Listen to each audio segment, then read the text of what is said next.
Atas kesempatannya, nama saya Alvinsa Dewi Esa Fitri dengan NIM 2019-310335.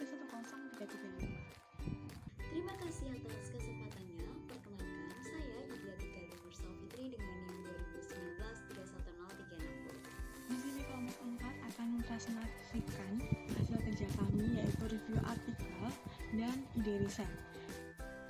Yang pertama adalah review artikel yang berjudul The Impact of ERP System on Public Sector Organization.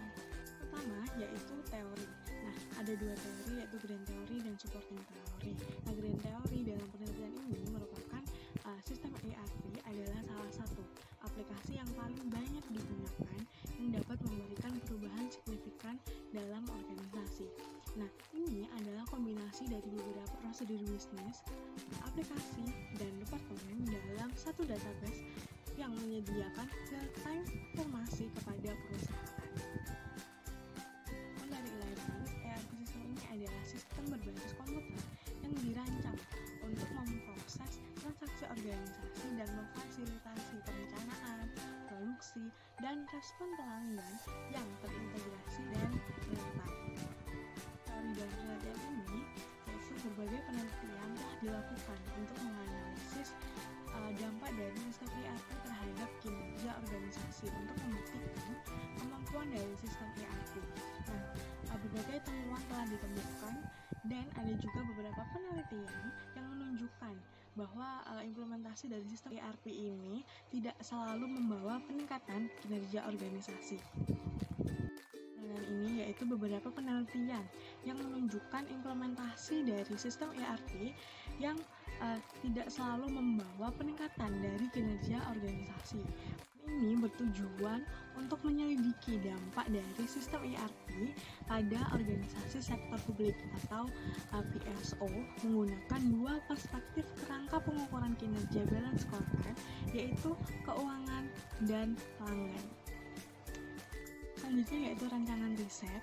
Nah, penelitian ini menggunakan sampel organisasi sektor publik Malaysia yang pengumpulan datanya ini melalui survei kuesioner Google Form, lalu data akan dianalisis menggunakan software Statistical Program for Social Sciences SPSS versi 20 untuk menganalisis variabel penelitian. Variabel dalam penelitian ini yaitu ada dua, independen dan dependent. Independennya adalah sistem ERP atau sistemnya di Malaysia adalah EPBD. Lalu variabel dependennya adalah kinerja organisasi sektor publik atau organisasi pemerintah di Malaysia. Penelitian ini yaitu dari akuntan di LA di Semenanjung Malaysia yang menggunakan sistem EPBD. Saat ini ada 99 LA di Semenanjung Malaysia yang meliputi 10 dari Dewan Watar, 32 dari Dewan Watar, dan 57 dari distrik. Pengumpulan data ini dilakukan melalui survei elektronik melalui Google Form dan teknik analisisnya menggunakan SPSS.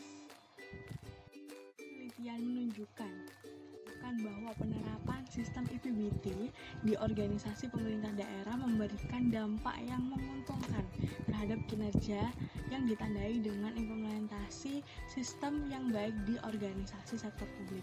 Tidak hanya itu, sistem EPBD mengarah pada kinerja keuangan yang positif di organisasi. Nah, perusahaan dapat meminimalisir biaya.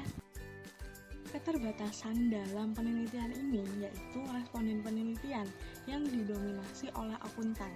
Ada batasan untuk survei kuesioner dan penelitian hanya fokus pada satu jenis. Dan selanjutnya yaitu responden penelitian bisa melibatkan berbagai fungsi organisasi. Bisa menggunakan analisis studi kasus ataupun penelitian kualitatif dan penelitian yang bisa dilakukan pada departemen lain dari sektor publik atau jenis organisasi yang lain seperti sektor swasta, usaha kecil dan menengah atau UMKM, dan organisasi nirlaba. Baik, selanjutnya saya akan memaparkan ide riset dari kelompok kami, yaitu kelompok 4 dengan judul Pengaruh Customer Relationship Management atau CRM terhadap loyalitas konsumen pada aplikasi Halodoc selama pandemi COVID-19. Selanjutnya saya akan memaparkan teori, motivasi, dan juga tujuan dari ide riset kami, ini. Yang pertama yaitu teori. Menurut Ratnasari pada tahun 2011, mempertahankan pelanggan jauh lebih murah daripada mencari pelanggan baru. Menurut penelitian, diperlukan biaya 5 kali lipat untuk mendapat satu orang pelanggan baru daripada mempertahankan satu orang yang sudah menjadi pelanggan. Lalu ada motivasi. Motivasi kami untuk memilih judul ide riset seperti tadi adalah aplikasi Halodoc merupakan aplikasi yang sudah banyak digunakan oleh masyarakat dan menerapkan strategi CRM. Maka dari itu kami ingin mengetahui apakah CRM berpengaruh terhadap loyalitas konsumen. Lalu ada tujuan. Nah, penelitian ini bertujuan untuk melihat seberapa besar dampak Customer Relationship Management atau CRM terhadap loyalitas konsumen pada aplikasi Halodoc. Selanjutnya ada rancangan riset dan juga variabel. Nah, untuk rancangan riset sendiri, kami menggunakan sampel yang pertama dari pengguna aplikasi Halodoc selama pandemi COVID-19, lalu data dikumpulkan melalui survei kuesioner dan kemudian data yang kami dapatkan akan kami analisis menggunakan software Statistical Program for Social Science atau SPSS. Lalu untuk variabel independen dari penelitian kami yaitu Customer Relationship Management atau CRM. Lalu untuk variabel dependennya ada loyalitas konsumen, dan untuk variabel moderasinya ada aplikasi Halodoc. Baik, selanjutnya ada sampel riset dan juga teknik analisis.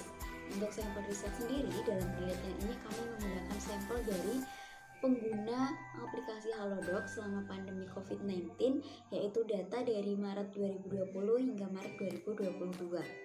Lalu untuk teknik analisis sendiri, metode pengumpulan data yang digunakan dalam penelitian ini adalah dengan menggunakan kuesioner, yaitu metode pengumpulan data yang dilakukan dengan cara memberi seperangkat pertanyaan atau pernyataan tertulis kepada responden untuk dijawab atau diberikan pernyataan.